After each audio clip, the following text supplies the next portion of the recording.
Mesdames, Messieurs, bonjour, bienvenue à votre capsule d'information économique. Voici le taux du jour.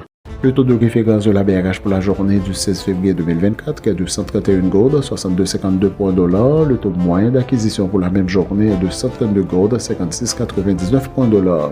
À la clôture du marché le jeudi 15 février 2024, le baril de pétrole était à 78,07 $, soit une augmentation de 1,97%.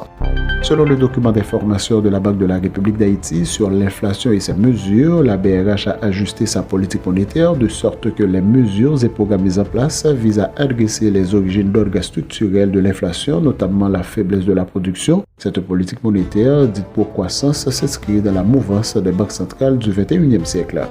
Lors d'une réunion multilatérale par Velissa Contreras, le ministre de l'Économie, de la Planification et de l'Environnement de la République dominicaine a souligné que les ouragans peuvent causer des dommages estimés jusqu'à 10% du PIB. Il a souligné la vulnérabilité des petits États insulaires en développement au choc climatique, notant que les événements extrêmes coûtent à la République dominicaine entre 0,3 et 0,5% de son PIB, sans compter les impacts directs des grands ouragans.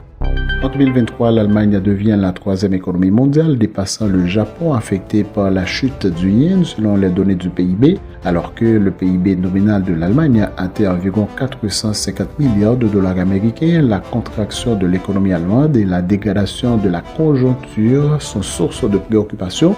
Le Japon entre en récession avec un PIB en contraction, marquant une baisse de 0,1% au quatrième trimestre, reflétant une consommation intérieure minée par l'inflation et la faiblesse du yen. Fin de la rubrique Profininfo, merci de votre écoute, bon week-end à tous.